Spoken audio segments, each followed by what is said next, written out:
Precise and absolute rigour aside, we slide into the mysterious world of likeliness and probabilities. I shouldn't really say mysterious. I'm playing. But these seem to grate a lot of people who seem to hold that a statement or a claim is either true or false. And this one always gets me in depositions that I've watched, not TV or drama depositions, but actual real depositions. I've watched about a dozen or so now. Interesting stuff going on behind the scenes. What seems like a defiant or oblique answer is actually a very sophisticated response from a sophisticated operator who kind of knows what's going on. It's quite interesting. So how do they start it? Do you promise to tell the truth? The whole truth, and nothing but the truth. Yes. Doomed already. And then the inquisitor asks of the witness to respond yes or no, and to keep answers short with no elaboration. Well, that kind of gives the game away, don't you think? The inquiring lawyer is not your friend. He or she knows that if you accept that instruction, you are easier to manipulate, and perhaps you might ever consider, if you are under deposition, that anything you say will be used against you. I'd like to know more. I have no real background in law at all, so I don't know what I'm talking about. But it has been interesting watching these depositions. The lawyer always seems to be attempting to force, subtly, the dichotomy, to resolve the dichotomy. Of course, I can see how this is desirable. We want to get to that black and white. Either this happened or it did not happen. Either you agree that you are culpable or you don't. And this kind of and ahhing, maybe, maybe not, doesn't resolve. And so this is what it's all about, isn't it? Resolving ambiguity, resolving ambivalence, resolving doubt, forcing the dichotomy. And what we talked about, evidence all along, is facts and exhibits and data only become evidence when they start to eliminate certain options or positions or explanations over others. So I can see, because a lot of depositions I've watched are US based, and there does seem to be a bias towards working towards getting a confession. I think that's the easy win, isn't it? If they confess, it's pretty much done. Well, it's not done and dusted, but it's a lot easier.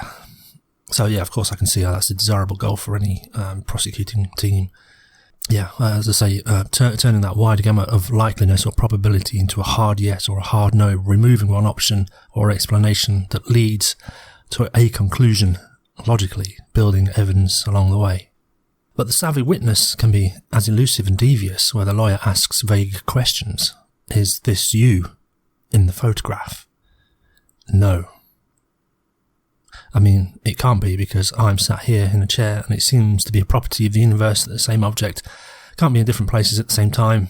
Not entirely true, but we'll leave superposition out of this one. But in each court case, as I understand, what counts is what is agreed to in terms of the matter at hand. So, if the deposing lawyer or the court accepts that explanation, well, it's an established fact if it goes without objection, I guess. Yet, had the lawyer asked, would you agree this photograph represents a likeness of your image? We might now be telling lies if we said no. There again, we could make the argument that we never look in the mirror nor look at photographs of ourselves to know what our likeness even is. Besides, photograph back on TV, CCTV, it's in black and white, and I'm not black nor white, so I don't know how well that would play. I'd sure like to ask a lawyer about that. I don't know where those kind of fun and games lead to. I think it'd be obvious on both sides what's really going on. There is a book I've got way down on the list somewhere, something along the lines of a critique of social constructivism, something like that, because a lot of these things like time and money, they are social constructs and culturally and socially defined. Anyway, I'd like to read that. So yeah, elaboration seems to me a way of painting in nuance to spread out accounting of truth, which makes decisive conclusions much harder. And when it comes to time, something we pretend is real, the questions seem even more absurd. On or about 5:30 p.m. on 1st of June 2007, did something happen? Sneaky bastard question. I was suspicious, as I say. I have no idea about these things, but it seems to me, with my layman thinking about this, that it's a way of getting the witness to commit on the record. Of course, something somewhere happened at some time. You'd have to be incompetent to say no to that question. So you have to say yes. Of course you're going to say yes. So now you can't get out of being incompetent. You're on the record as being somewhat competent and somewhat genuine in the responses. To say anything other than yes would be to discredit yourself as incompetent. And then the lawyer sneakily asks, what happened? Now, that's just an open invitation for the witness to make a claim. And I don't know about the rules about whether witnesses can testify or make claims. I don't know all the rules of evidence and stuff. But now I suppose whatever is said will be linked to 5:30 on the 1st of June 2007. Even though the witness hasn't explicitly made the statement, it seems implicit in the response. The other way around to handle this is for the lawyer, solicitor, to ask, barrister, isn't it? I don't know. Mr. Witness, did XYZ happen at 5:30 on the 1st of June? Well, the witness might disagree, specifically with what XYZ actually is. Someone throwing their fists in the air could be an aggressive interpretation, or could be that they were punching the air in celebration. So we might disagree on what XYZ is, or they might think that it occurred at 5:31. In either case, justification is now there to respond with no. It wasn't XYZ, and it didn't happen at 5:30. That's the truth. Well, anyway, so I don't like how the tables have suddenly been turned from the lawyer asking questions to invite the witnesses to make claims about something that happened. Seek your own legal advice, but it just seems... Yeah, anyway. But I think this is a little bit of the game. It's maybe worth pointing out that those who make claims are normally the ones required to prop them up, proof of claim. Of course, inviting people to make claims on the spur of the moment, like asking those kind of questions under oath, does set up a kind of trap, as a bit later, when the claim that the witness has now made is actually tested or asked in a different way, and the witness is now at a loss to back up that claim and starts backtracking, at best, credibility is attacked.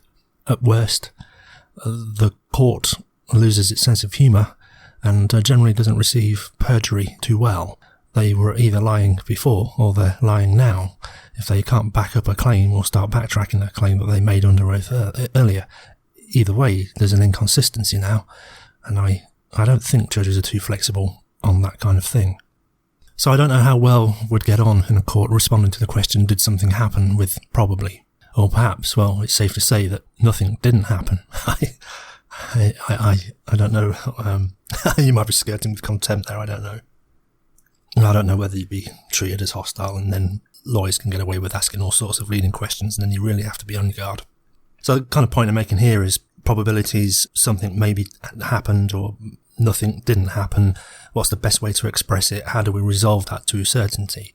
It seems we have a very wide spectrum to play in, and it's nice to have certainties where we can, though I suspect they're actually rare in the reality of day-to-day applications. There's always some arsehole who wants to swim upstream, or some dickhead that wants to piss against the wind, that just always wants to disprove the point or be the exception to the rule way of life. Failing having certainty then about testing our hypothesis, we can certainly think in terms of how probable a statement or claim, or how likely or probable we have the right explanation is for a given phenomena. The likeliness of correctness can apply to premises and conclusions alike. Needless to say, the logic of syllogisms is pretty hard. If it's logically correct, it's logically correct. There's not really much room for ambiguity in that. In fact, I'd say there's no ambiguity in logic. As I mentioned, as it turns out, I've been actually comfortable with ambiguity or ambivalence, and I say that ambivalence may be ambiguity. No, I put high value on clear communication.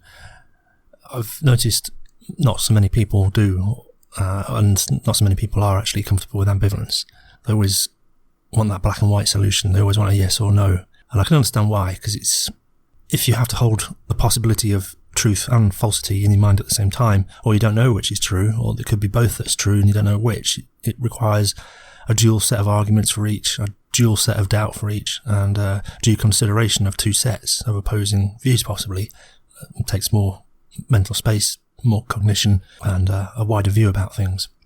So, as I say, for the longest time, I could see both sides of the argument on many things, and I could hold conflicting arguments in my mind without too much of an issue. And then, I thought certain issues I had resolved in my mind, like abortion, and then I read Rawls, just their theory of justice, and it's like, flipping heck, it's... You can always find a counter-argument.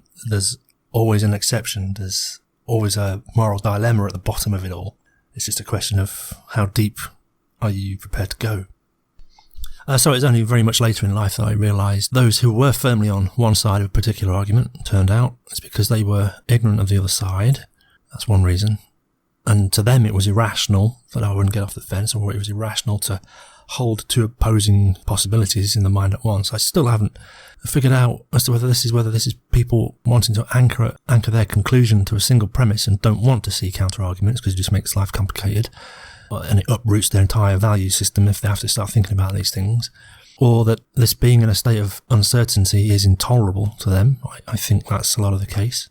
I think sometimes having so many conflicting ideas is potentially overwhelming, and I think sometimes holding a lot of opposing ideas in the mind makes us feel kind of destabilised. There's no firm footing. We suddenly realise there are no foundations about things, and I think that's potentially quite disconcerting. I don't know. I'm sure there's lots of different reasons. Like I say, it's lack of education, lack of availability. They're just ignorant of things. I don't mean ignorant in a down-putting way. Just don't know. It's never occurred to them. They haven't come across that information. They've only received one side of the argument, and that's all they've known. Of course, it's what they're going to then base their decisions and value hierarchy on, and along comes someone after 30 years and go, did you ever think about... And then they might go, bloody hell, 30 years I've lived this other idea, and no one's ever shown me the other side of the argument. I can understand how it can be a little bit rocking. This video is done in the middle of the behavioural economics series I'm trying to get done, which is really started with reading Ant Middleton's book, Fear Bubbles. And as it says in Ant Middleton's book, some people literally would rather face death in search of an answer, any answer, that they can invest so heavily in and commit to, rather than live with ambivalence. I've kind of stopped talking to some now ex-friends who've found an answer. It seems life was just too complicated, and they went and found Jesus or God or the Bible, and that was their answer for everything, and they just stopped thinking. Kind of sad, because a couple of them I regarded as pretty smart people, and I thought, why would you stop thinking for yourself? Why? And then they'll start. Every conversation then turned into a proselytizing sermon. I saw no value in it. When I'd ask a question, I'd just get a Bible verse quoted back, and then I'd ask them what they thought that meant. And they'd say, well, it means this. And I said, yes, but also it could mean something else. And then say, almost every sentence in the Bible has a dual meaning. You can look at it any way you like. So how do you know which one to interpret? There's nothing in this new to me, and I know that sounds self-serving to me, nothing there for me to learn really. And it wasn't an interaction that the other person was particularly interested in having either. They didn't really want to listen. They didn't really want to have more doubt and uncertainty thrown on what they were now forming as a core belief system. So conversations started being dead on arrival. Oh dear, it's sad because I've lost a few friends over the last couple of years. Some of them have turned out to be harbouring far-right white supremacist ideology. How did I not see it? I mean, crikey. And some of them found the intellectual dark web and are going down that journey. Others have found religion. I said, what the fuck's going on? I think this is why I find fundamentalism and complete subservience to dogma a putrid and horrible thing. It almost usurps someone's own humanity and replaces the individualism or the unique character with a cardboard cutout of some doctrine, dogma, or a supposed ideal. Yeah, see any old cult, extremist ideologies, fundamentalists, mystical forest dwellers. And perhaps this is why we get suicide bombers. Mind you, there's a bit more to that story. It's not so simple. Particularly that's taking a very superficial look at it. The promise of martyrdom, heavenly rewards, eternal life in paradise, all at the very small price of certain glorious death. It's a peace of mind, y'all. But I've done it myself. I flipped a coin once. I needed a sign, something in a moment of doubt, and I asked the universe to show me the truth. is this thing as bad as I think it is, or is it going to be okay? Heads, it's going to be okay. Flipped it, and it came up heads. And I thought, well, that's a bit of a fluke. So I said, okay, if it's really true, show me heads again, and I flipped the coin, and it was heads. And I wasn't satisfied. I flipped it 8 more times, just to be sure, and it came up heads 10 times in a row. And it was not, it was just a random, the way I used to do it is, I used to, some decisions in life, I've gone into my pocket, pulled out the change, and it's the shiniest 2p piece. Kind of some sweet poetry there about tuppence, my tuppence. And whichever was the shiniest, that was the one that was going to get used to decide things on the flip of a coin. So this one came up 10 heads in a row. I still remember on the Tube Underground journey flipping this coin. I know Darren Brown did it in one of his videos, but it took him all day to record many attempts to hit 10 tails in a row, I think he did. So, did I believe universe? You bet your ass I did. I had 1 in 1,000 chance first time. Come on. Yeah, I was convinced. A totally unrelated agent with no causality, no correlation was leveraged into a belief system, all because of an outrageous bit of, well, what should we call it? Luck. Sometimes, sometimes you need whatever you need. Sometimes just you need to hear it, even though sometimes it's not true. Sometimes it's just enough to get people through today, and then at least they're alive to fight tomorrow. It kind of reminds me of a few YouTubes I've watched. I don't know whether I want to give it attention because there's some things that happened for this organisation I'm not too happy about. Let's just say there's a program where they invite people to call in and then they'll discuss religious matters or religious belief systems. And normally it devolves into callers trying to convert the hosts of the program from atheists to believers. And it's just interesting, eye-opening in the level of cognitive ability of callers. Obviously it's anecdotal because we don't know how many of these represent the population. We've done no surveys, no data collection, so it's merely an anecdotal observation that the cognitive function certainly seems stunted. And I don't know whether that's a cause of living under dogma or whether they were mentally stunted in the first place and then selected religious dogma because it was easy to understand. But one time, there's many examples, but one time a caller was on the show and claimed to have a direct path, direct communication with God there and then. Anything you want to ask, I can ask God and he will tell me. So the atheist host, obviously wise and practiced to this thing, said, yes, I would like you to ask God to tell you the one question or statement that you can ask me that will instantly convert me from an atheist to a religious believer of the Christian faith, let's say. And the caller just could not understand the construction of that request, let alone its subtle implication. Well, actually not so subtle. But she couldn't understand enough to even do it, let alone what was actually being hinted. So the host got a little bit less sophisticated and said, okay, let's simplify it. I'm thinking of a number. It's between 1 and 1 million, so it's quite small out of all the possible numbers that are available, being an infinite selection. So it's actually, comes back to one of those things about impossible and possibilities. He's picked a number between 0 and 1 million out of all the possible numbers available. It's actually then a very, very, very incredibly small proportion of what could be chosen. In fact, it's so small it almost approaches 0. It does approach 0. It's not quite 0, but it approaches 0. So it's finitely possible. So he said, yes, I'm thinking of a number. And since you're on the phone and you claim to have direct contact with God, ask him what number I'm thinking of. And I'll tell you what, if you can tell me what number I'm thinking of, I might not necessarily believe in God, but you'll certainly give me pause for thought. No, it doesn't work like that, says the caller. You have to believe in your heart and let Jesus in. And that's the only way for proof. Same old response, meaningless drivel. Other callers, sometimes there's 3 or 4 people on the panel, and callers call in and they'll say things like, it isn't fair. I'm one caller and I going up against the 4 of you. And again, I don't know what, if you're listening to this, I don't know what you do for a job. I don't know what you do in life. But imagine you had access to 4 people who were experts in their field, which might be coincidental to your field, and you can ask them any question you like for the next 15 minutes. What kind of value could you get out of that interaction? access to 4 experts in your field and you can ask them any question in 15 minutes. Oh, it's not fair. Because what, they've got all the arguments, they got better experience, they got more knowledge than you, and you're there free to tap it, but apparently somehow it's not fair. The mindset just,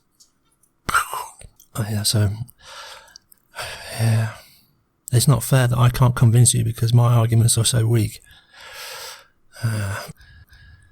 Back to reality. In the course of scientific work, we are often faced with situations we don't understand because of insufficient information. Suppose there are 3 alternative explanations for an experimental result. Ideally, we'd work to get more data, mine more of it, for information, process more of it, analyse more of it to dig out the information and extract knowledge. It takes time, takes more money. At some point, we've got to draw a line. So we always want to select the model or the explanation that's superior in that it requires either less premises or assumptions for it still to be a valid explanation and give predictive results, or that it comports with experiment closer, or that it has greater predictive capability, Occam's razor and all that. Which model explains the causes and effects more directly than, say, correlations, or more directly than mere observational coincidence, anecdotes? So this leads us conveniently into causality. Tricky one. We can break down events into 2 categories. The first type are those that precede or sometimes occur simultaneously with events of the second type, and the events of the second type exist in such a way that they depend on the existence of the events of the first type, without which they would not exist. The name of the first category of events is called causes. The name of the second type is called effects. Some effects can, of course, be causes of further effects. Some causes have multiple effects. Inference works backwards, that is, an effect infers a cause. For every effect, there is a cause that preceded it, and I'll leave it to the philosophers to contemplate what beforeness even means, i.e., what is that which preceded everything? It's kind of a malformed question, really. The way to test for causation is something called constant conjunction. If we have 2 events, and no matter what we do, we can't uncouple those 2 events, then we have a causal relationship, such that either the effect always implies some specific preceding condition, or some sufficient condition always implies some effect. The classic case is fire. Fire requires 3 component causes, each of which is necessary, no 2 of which are sufficient. And there is a 4th condition, but we'll get on to that. Practice, of course, it can get complicated. It's not so easy as it sounds. To control for all variables in experiment is tricky and expensive. To subject people to adverse effects to test alternative hypotheses is often unethical. And yeah, this is where those probabilities and sigmas of significance come in. If we have designed a test well, we end up stating a conclusion in the form: if this experiment and its results are an outcome of random effects, we would expect to see the results we got only 5% of the time. In other words, there is a 5% chance this experiment and its results was a fluke. That's actually pretty good. The discovery, for example, of the Higgs boson was taken to further levels of certainty, 0.0000003 or 0.00003% chance that the results are a fluke. It's not entirely true to say we're 99.999997% sure either. It's more accurately 99.9997% that it isn't a fluke. Is that the same thing? I'm not quite sure it's the same thing. So, simple example with fire. No oxygen, no fire. Oxygen but no heat source, no fire. Oxygen and heat but no fuel, no fire. You have fire? Well, then it can be inferred because it's logically necessary that oxygen, heat and fuel are present. And the 4th one is to do with flashpoints of the fuel in regard to that heat. So, if fire, then by necessity, all 4 conditions must have been met. Remove one of them from the causal chain, no fire. This is the example to use as where any one of the 4 causal requirements are absent, no fire. Thus, the constant conjunction. each and every one can be tested and shown to be necessary for fire. Alright, a quick word about the media then. Their primary function is to make money, sensationalise headlines, provoke outrage, stir up fear-mongering and exaggeration, and you can see the headlines now. Matches cause forest fire. Actually, I've seen even worse than that. Secret military laser satellite causes forest fires. ... And then in small type on the first paragraph of the top line says conspiracy theorist, or sometimes they will say claims expert. And here the whole chain of causality is substituted for says expert or says conspiracy theorist. So it's not, even if it was laser, you'd still need the fuel, you still need the oxygen, and that laser better be over the ignition temperature for wood. So it's not just matches. Other conditions also have to be present. It's not just lasers, even if that was a thing. By the way, if you do the energy calculation on, an orbiting laser, 200 miles up, let's say, what kind of it's a lot. Anyway. Also, what's missing from the headline is what the expert is expert in. They may be an expert in art history. Indeed, but this expertise may not translate to, say, matters of marine biology or laser physics. And even where the expert does have credentials and expertise in the field, a lot of the studies in science and other disciplines are undertaken by many people, teams, not one person. Sure, there will be a lead author named on the paper, but it's usually a team. And by the way, I'm not shitting on art historians. It turns out, on the spectrum of analytic skills, this group actually scores highly. And then commerce gets in the way, money gets in the way, and it sets up bad incentives. So we've seen the predatory publication houses that will publish anything to sell ad space, get readerships, and justify their existence, and thereby seek more materials to publish to carry on the venture.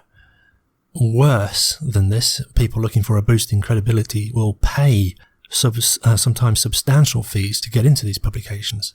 Predatory publications is big business. There's a fantastic video about this on the Potholer54 YouTube channel, and these lowbrow publications are the pseudoscientists' favourite, and there are lots of them. I'm just going to scroll up the screen now, just a few that are listed. There's about 1,400. Oh boy. Standards vary between publication and publication, and as shown in the Potholer54 video, where the manuscript consisted of the same sentence repeated a couple of thousand times with the words, "Get me off your fucking mailing list," it got published. Yeah, the name of the video on Potholer54 channel is called "Can We Trust Peer-Reviewed Papers?" It jumped to about the 3-minute mark. The publication concerned said they had reviewed the paper and published it with minor edits. So, technically, it had claimed to be peer-reviewed, but the phrase peer review isn't a protected term, as no specific standard can mean anything. Telltale of pseudoscience, junk science, quackery seems to be the sensationalized prevalence of emotional headlines, all rhetoric, no substance. See Badger's Law. Be cautious then. Many so-called predatory publishing houses will print any old trash that seemingly has a veneer of science about it. A survey perhaps that asked 10,000 people this or that, or new survey reveals blah-de-blah, or sensational fact uncovered by survey of 5,000 people in outer Mongolia tells us all we need to know about whatever. So we already know about selection problems, and we hopefully understand as well about surveys. Were they well designed? Did they have leading questions? Surveys don't reveal causality. Not only that, but there is a huge respondent bias in many surveys. It's quite an interesting thing to observe. So a quick example of how surveys can screw things up and how scientists in the field know how to make appropriate adjustment of the data. And it seems a bit hocus pocus, you might think, to edit data. So we have to be so very careful. Quick question, and this is a survey question that was done. I'm asking you now your opinion. This isn't a survey question, but what would you say, so the question was, let's just put it this way, what would you say is the probability of you dying in the next year? 0 to 100%, there's your range. Well, believe it or not, this particular survey resulted in the average response being 25%. So yes, the respondents of this survey, I think about 600 people, said that they had a 25% chance of being dead next year. Quite remarkable. Sounds quite high. Indeed. Let's peer into how that data is arranged. So let's break that bar chart out into 10 segments and see how respondents actually answered.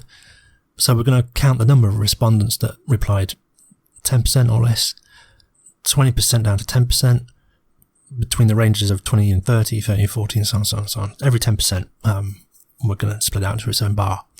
So here's how it looks. See that anomaly right there? Right on the 50 to 60 bracket. What's going on there? Well, it turns out 21 people responded 50%. Exactly 50%. Weird. Not 51, not 49, not 49.8, not 52, but in this bracket, 50%. What's going on? So they did ask those 21 people, hey, you put 50%, what's going on? And the respondent said, well, I'm either going to be dead or alive next year, so that gives me a 50% chance of being dead. Hopefully you're saying, well, that's silly, isn't it? And I agree, indeed. But this is it. The application of flawed statistics that's found in opponents of things like climate change. And even the Large Hadron Collider met with concerns from at least one politician who said it ought not to be switched on, since he heard that it might, or there's a possibility that it could create a black hole and suck us. What is it, this obsession with sucking? It could suck us all into a black hole. He reasoned that this would either happen or not, and therefore he placed the odds at 50-50. Warren Buffett often said, get in front of dumb money, bet against people who play their races whereby their decisions and wages are swayed by the colour of the rider's jersey. This is the same kind of thinking. When we go back to our bar chart, pull out these respondents who didn't actually understand the question, the average now drops to 17%. But of course, if we look at the bar chart, we get a more realistic feel of what's going on. The majority of the respondents actually in the less than 10% bar. This is the kind of thing that working scientists and statisticians have to account for.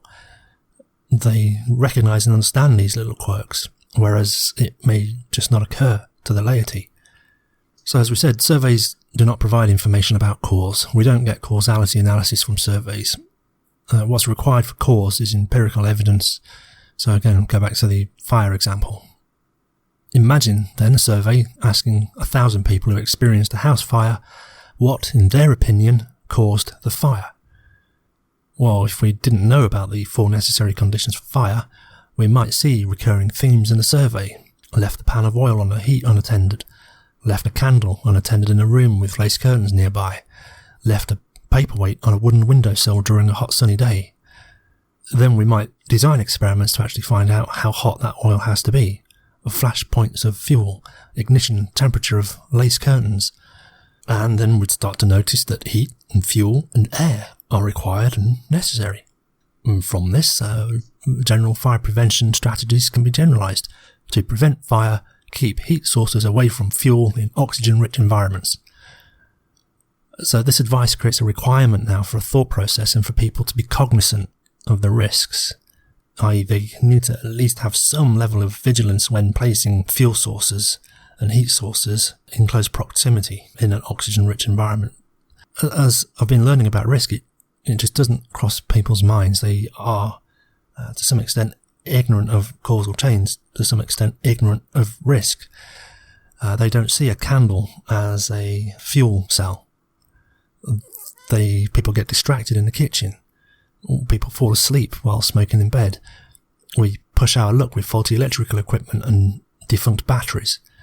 We do silly things with candles, and then we leave children to find unique and interesting ways of combining heat, fuel and oxygen while being curious about flashpoint temperatures of fascinating materials. It is cost-free to resolve never to get distracted in the kitchen. Okay, all the while, little Timmy is then left to play with what will later be described in the police report as the inciting incendiary device. Where does one put one's focus when a lack of focus on one increases risk on the other? So, how do we handle this? Making a list of rules, don't leave the oil on the hot stove unattended, is a good rule, but it's only one specific case. Changing people's perception of candles as romantic mood-setting devices to potential house fire fuel cells makes them think a bit more about location and placement, but kind of ruins the mood. Risk assessment, the components of hazard, catalysts and concomitant results. And the perception or familiarity of that risk is also confounding. I mean, it happens to the best. Those war planners who strategized the ultimate nuclear war strategy only after 20 years realizing letting one of those puppies off a chain will collapse the global food chain and lead to their own demise. There's more than a ring of rhyme with the hopeless romantics who don't realize the satin sheets are on fire because they and their lover are in a fucking frenzy on the point of orgasm and one of them's knocked over the candle. I don't know. Maybe world leaders should get a frothy coffee with a line of coke and a blowjob before attending to matters of international conflict. By the way, this risk and perception of risk is the basis for insurance. Fascinating subject. Suppose we offer a premium to cover the cost of damages sustained during a fire from a candle. Hopefully no one killed, but knowing at the back of one's mind, at the back of the policyholder's mind, there is a policy that pays out in case of wick burning inhibited by scented infused wax gets out of hand. Does that make them more or less careful? Moral hazard. So we know how to deal with that as well. Yep, we tag on to the policy a little reminder. You're paying the first £1,000. So we tag on an excess or a deductible just to remind them that although the insurance policy is in place, it's going to cost them £1,000 if they ever have to make a claim. Yet, for whatever reason, there is a gap in the reasoning, and it seems to exist at large. The common fault in thinking and reasoning is this leap from one side of this equation to a conclusion, the inner part missed, that being the investigation, confirmation of chains of causality. Some of the distasteful ones doing the rounds at the moment we've already mentioned are 1350, fact to condemnation in one leap.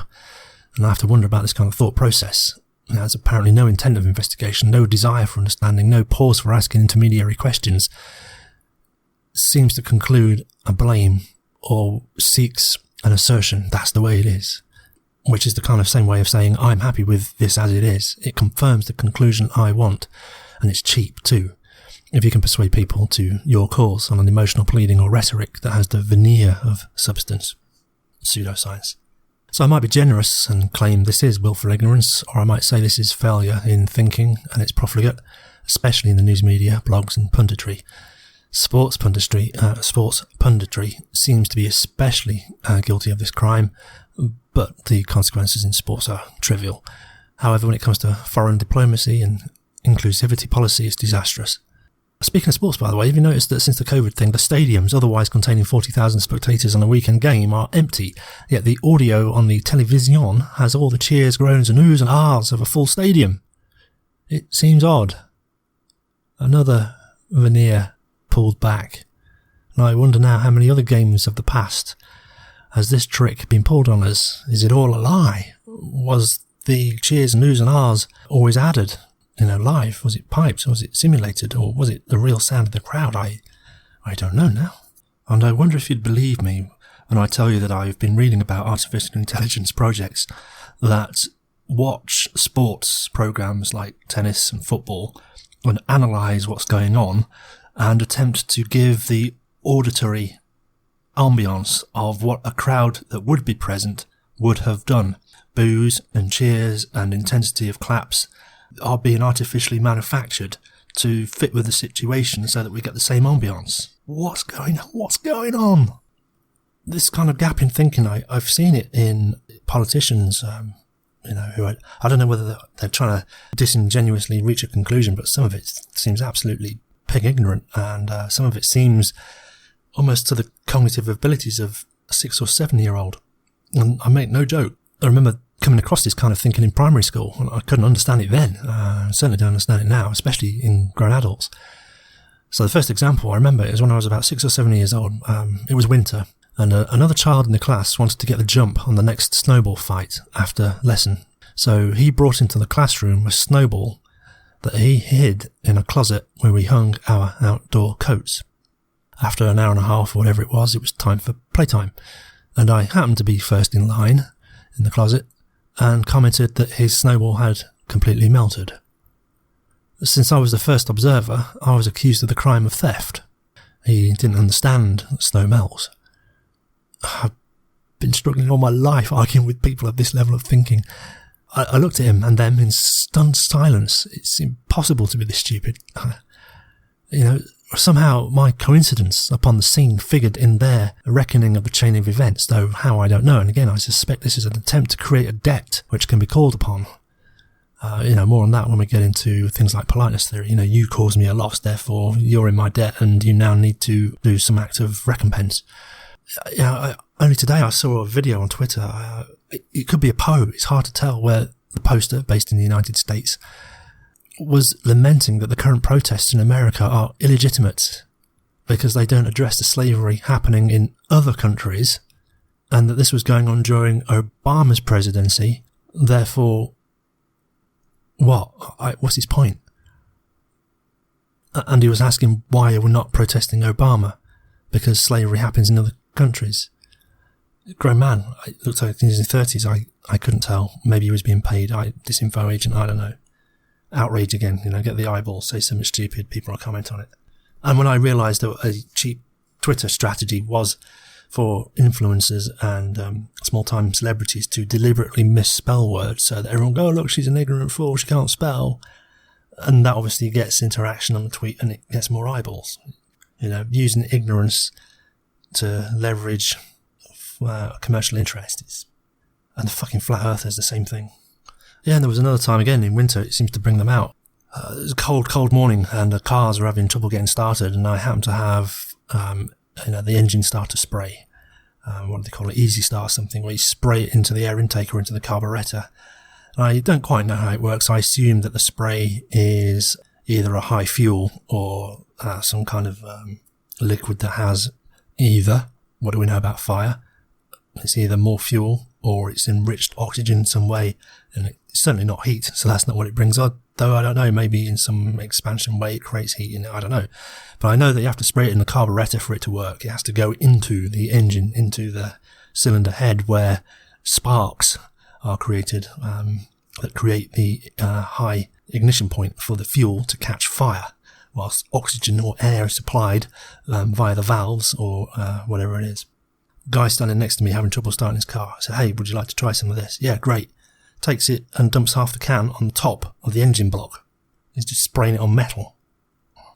You don't give me that back. You don't qualify.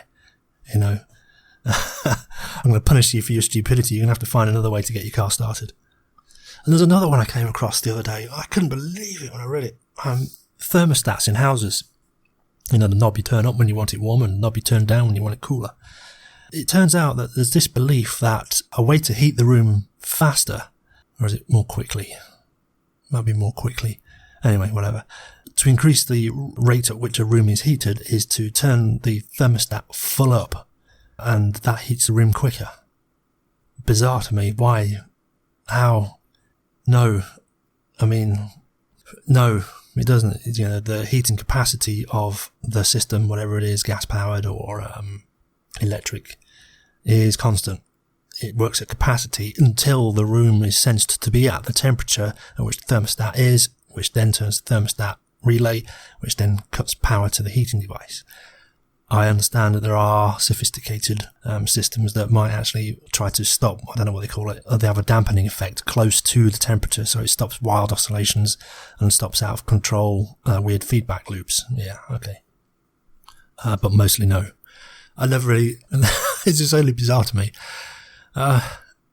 So there does seem to be a realization that the state of affairs has somehow changed. State 1, State 2. Between State 1 and State 2, event A occurred. State 1 came before A, and A happened before State 2. State 1 and State 2 are different. Therefore, A must have been the cause. Is that confirmation bias or availability bias at work again? The confirmation of a single incident or single observation or a coincidentally chronologically ordered event between State 1 and State 2 has to be the blame. In the case of the snowball, it's worse because the snowball melted before I had observed it. So it's not even an awareness of the proper order of events as to how it happened, but an acceptance that events happened in the order in which the witness happened upon them. It's a very self-centered, solipsistic approach, to be sure. sure, excusable for young children. They're still getting the idea about temporal concepts and facts outside of their own mind exists. But, I put my snowball down, event 1. I saw John standing by it some time later, event A. Then I saw that the snowball had disappeared. Therefore, event A must have caused the change in the state of affairs. It was a snowball. John's there, no snowball. Therefore, John must have stolen it. This is the root of anecdotes. And the plural of anecdote is not evidence. Does my head in. Mental dancing. I was recently listening to one of the avid Trump supporters responding to a reporter's question. The reporter asked, is there an action that Trump could do which would make you believe he is not fit to be president? Quick as a flash, adultery was the response. Again, I had that stunned silence feeling. But the reporter had presence of mind to remind the fanatic about Stormy Daniels. Yeah, but that was before he was president. Well, okay, fair point, I thought. I mean, sure, I suppose certain restraint and considerations ought to be exhibited by someone in that kind of office. Yeah, before, after, who cares, do what you like. But while he's in office, yeah, good on him, show him restraint. But this is that causality thing again. Does it mean that a man who has affairs is not to be trusted in a position of power? Or does it mean a man who is a philanderer but can abstain when in a position of power can be trusted to do the right thing when it really matters? Maybe she has a point. Anyway, but if this is the way she was thinking, again, it suggests that the promise to be faithful to his wife, to the person to whom it does matter, the wife, is now devalued, and then all promises are up for review in a similar trivialized fashion. Promises only matter when you're president. Before it doesn't matter, after it doesn't matter. And as Machiavelli said, that we covered in the series a while back, promised a lot on your way to power, and when you have it, you don't have to keep the promises. So tell enough lies, break enough promises to get you to power, because only when you have power are you actually free of your obligation to fulfill on those promises. But Machiavelli said to be cautious and to break those promises in the way that Machiavelli advised. You don't be brutal about it, you don't be a dick about it, you actually try and appease the promises you're breaking. I know I promised on the way up, but now that I've got here, I've looked in the coffers and it's empty. I really wanted to fulfill your promise, but I'm going to have to let you down. Sorry about that. Don't say, I'm now the king, fuck off. That just upsets people. Anyway, this is my concern. Power by any means, for no other reason than to have power. To align with any other parties to get power, and then to sell them out first chance. Kurds, his own troops. See the gross negligence and/or an obsession for power over and above all other considerations. In fact, keeping hold of the highest office at any costs to keep out of jail is not a good incentive. Like I said, this kind of Machiavellian narcissistic psychopathy is I don't know, I'm not a practitioner, but a case could be made for a mental illness. Anyway, yeah, proof and causality. I think there's another kind of standard illustration they use in some teachings on law or police procedure or evidence. You happen upon a scene, you open a closet, and there's a dead body at the bottom of it with a hole through a part of their body, and there's somebody stood in there shaking and they've got a gun in their hand. What might we conclude? Well, we can conclude there's a person on the floor who's apparently dead with a hole in their body, and there's someone stood there shaking with a gun in their hand. Well, that's all we can conclude at this time. Did they do it? We don't know. Could have been a suicide, and the other person was so horrified they tried to resuscitate, didn't work. They picked up the gun because they didn't know what to do. Just at that moment we walked in. We don't know. Okay, of course, it can get tedious going the other way. So a surgeon, a specialist, a doctor, a highly skilled and sought-after resource, decides life's too much and kills himself on the way to his shift and leaves the hospital short. And a death occurs because that speciality was not available on that particular night. Did the doctor cause the death of that person who would have been saved had the doctor been available? It's also overwhelming. What factors are actually contributory to things like better decision making? When we don't know or we can't work it out, we may well seek external advisors and refer back to the STFU series, which asks why has someone come to you to talk to, rather than stroke yourself and your ego and assume it's because you're the font of all knowledge and you know best. Hold your horses. Likely they're confused, uncertain, and can't see a reliable method to resolve their ambivalence. It's about them, not you. Help them work out their values and align their perceptions. Do not impose. Help them develop their own razor. Questions like, what can you live with? What can you not live without? Could you live with yourself if you did this? What can you say no to? Who else is involved in this decision? Who will it impact? How? Who does it affect? How do you know if it's positive? How do you know if it's negative? What values of your own are driving this decision, or which ones are in conflict? It's not for us to decide. This again seems a blind spot. It seems again those who rush from a single point of fact policy are missing out on this kind of self-discovery as well. To some extent, I feel they're going with the default options. It's like the organ donor thing with car accidents, or in some US states, the limited tort coverage on insurance. Too many parameters to compute which solution is actually ideal. So fuck it, I'll go with what the crowd goes with, and that's usually good enough. I'll go with the default. And right there, what is the default? It depends what information bubble or community you're in. It depends how the question is asked. And that's reason enough, again, I say, and emphasise the need to travel. Literally. Read different books, read opposing opinions, go to different countries, experience different cultures, see how different people solve different problems in different contexts. And I'm going to drop one of those insinuations, leave it here to fester like a bad smell. It turns out adolescents' cognitive ability is similar to more mature adults, but teens face social and emotional pressures that can prevent them from acting on what they know. Hence, why I don't think a lot of the political pundits that make good money fleecing their flock actually believe the rubbish they propagate. It's a grift. Take the case of PJW, if you know who he is, you know who he is. I'm not going to give him props. But he went about calling people soy boys and made this big thing of soy boy as a kind of denigrating term, yet with no apparent recognition of irony. He was selling his brain power pills on his website that contained soy. You clearly don't believe what they say. It's just, again, making money from keeping people in ignorance and spewing division and propagating stereotypes of profits. It's just a filthy business.